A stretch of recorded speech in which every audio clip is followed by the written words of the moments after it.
Nature this week publishes two related articles from two separate teams at Stanford and Brown universities in the USA. The researchers have been working to create brain-machine interfaces which use thoughts to operate cursors and robotic devices in patients with no movement in their limbs following severe spinal injury. With spinal injuries patients numbering in the hundreds of thousands, the importance of this research work is undeniable, and we've interviewed Professor Krishna Shenoy, who heads the Neural Prosthetic Systems Laboratory at Stanford, where his team has been working on devices with higher mammals, and John Donoghue, the Henry Merritt Riston Professor and Chair of the Department of Neuroscience at Brown University.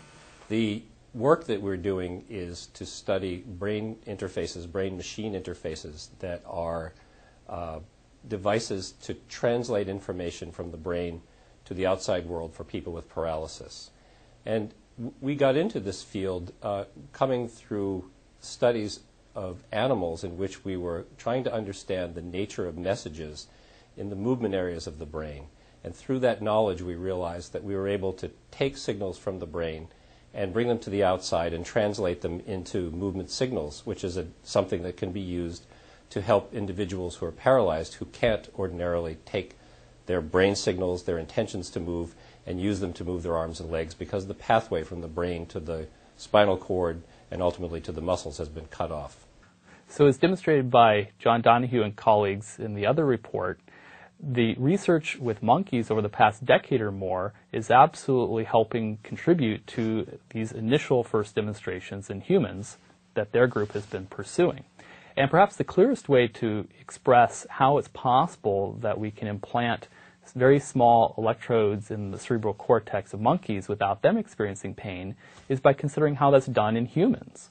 And how it's done in humans is by employing absolutely stock and standard neurosurgical practices. And we, as do they, employ exactly the same techniques. So a neuromotor prosthesis is a kind of brain-machine interface, or a brain-computer interface as they're also known, that takes signals from the brain and brings them to the outside world in order to control devices. So the way they work is that they require a sensor to pick up brain signals and a computer that basically translates those complex signals into some kind of simpler command signal that is then plugged into a device like a computer where merely using thoughts you can directly control the action of a computer. So what we're trying to do here is to design and demonstrate high-performance neuroprosthetic systems that will help patients one day. Just building a neuromotor prosthesis requires a big interdisciplinary effort because it is a feat of neuroscience, computer science, engineering, and mathematics, all of which have to be combined to make the device. So you need to engineer a sensor that goes in the brain. You need to be able to decode those signals using mathematical algorithms, using advanced computing, and you need to have a fundamental neuroscience knowledge to know how to make sense out of these brain signals. The field is tremendously interdisciplinary, actually. When attempting to understand how the brain is operating and then build medical systems to interface with the central nervous system, you really need to draw upon the expertise of a wide variety of fields, ranging from electrical engineering, which studies how information is processed and computations occur, through computer science and basic mathematics to handle algorithms for interpreting those data, all the way through, of course, basic systems neuroscience, which pursues an understanding of how cortex, the outer region of the brain, as well as other brain structures, represents information, and of course onto neurosurgery, where we hope in one day really translate these types of basic system studies into practical clinical systems. I'm Stephen Rue. I'm a neurosurgeon and a clinical assistant professor in the Department of Neurosurgery at Stanford. I've spent the last 4 years as a postdoc fellow in the Departments of Electrical Engineering and the Neurosciences Department, working with Krishna Shenoy's group. I have had a long-standing interest in spinal disorders and spinal cord injury, hence my interest in developing brain-machine interfaces and prostheses to aid my patients. It's absolutely essential that we work with an animal model that is similar enough to humans that our work will be relevant. And across a wide range of biomedical science, the rhesus monkey is often employed because of many similarities to humans. For our particular work, there are really two key features. The first is that the cerebral cortex, or the outer layer of the brain responsible for higher function, is really rather similar between monkeys and humans. Now, of course, not in terms of language and very high-level brain functions, but certainly in terms of sensory and motor processing, the features upon which our current work relies. The second aspect that makes the rhesus monkey animal model so important is that we can readily train them to perform rather complex tasks. So, for example, in this work, we trained our monkeys to look at points of lights, touch points of lights on a screen in front of them, and after some time of planning to reach to another particular point of light, they would actually make that reach. And this way we can actually study the neural representation and execution of movements while animals are stepping through this sequence. So in sum, what we really need to do is have an animal model appropriate to allow our work on the basic science side to translate into medical, clinical research. There was not a significant difference in performance between our subjects as the system was individualized for each monkey. Non-human primates are used because of their similarity to humans in neural anatomy and function. But even so, one important concern is that monkey cortex does not map directly to the human. That is, the motor areas likely have human counterparts. The human brain is more complex, and experiments to develop an intimate understanding of these parts, such as has been done in monkeys, has not been done.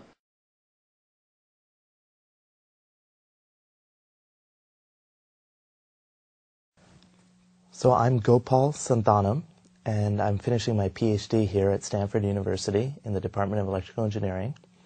And before I joined Krishna Shenoy's laboratory, I had a lot of experience with computer systems, but I was always intrigued with how the brain was able to do so much more than man-made electronics.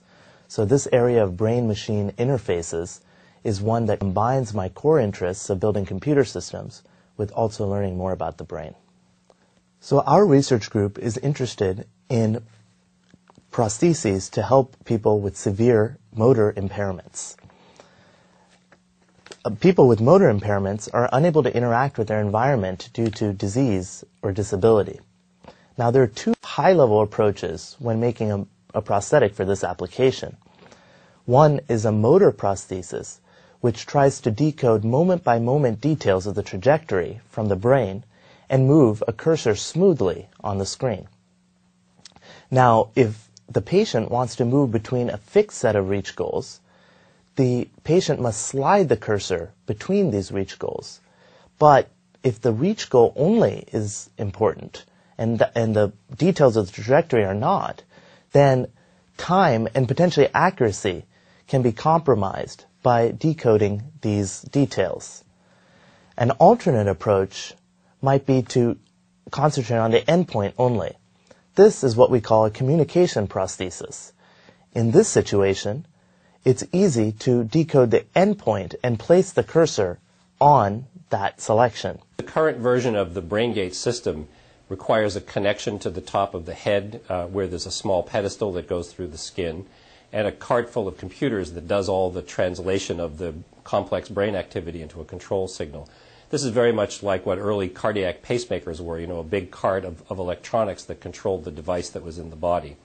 So it's really critical that in the future we make this more portable and more automated and fully implantable. And those activities are underway, and I expect we're in the sort of several years time frame before we start to see the fully implantable system available for humans.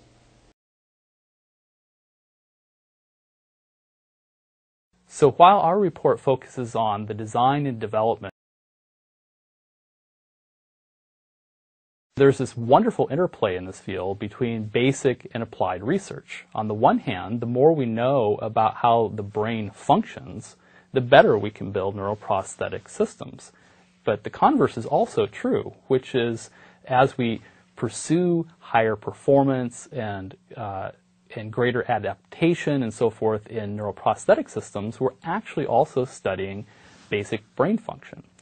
So as an example of how we're learning more about higher brain function by employing this neuroprosthetic system paradigm, let's consider what we've done in our research, where we've really tried to push the speed with which it's possible to plan a sequence of arm movements, or plan arm movements to different targets as they are randomly presented on a screen. And what we're finding is that we may actually be hitting up against what we could colloquially call the brain's speed limit. In other words, it may only be possible to plan to reach to a target at a certain rate, limited by the brain's innate ability to process information. And while many more experiments will be needed to really determine if this is the absolute limit and so forth, it is tantalizing to consider that this neuroprosthetic applied paradigm is actually pushing our understanding of basic systems neuroscience. The human element in this is actually very important and a very meaningful component of the whole study. It's really a wonderful thing to work and have the assistance of individuals whose lives have been horribly transformed by having a spinal cord injury, which makes it impossible for them to move their hands and legs ever. So they, of course, when they elected to go through this procedure, were really quite eager, and they were wonderful participants in the study. They were very actively engaged, and I think there was really a very warm human element to the whole interaction that we had, and it was very, very rewarding for both of us, both the team of people working with the patients and the patients themselves, to have this interaction and know that we were pushing forward frontiers of science.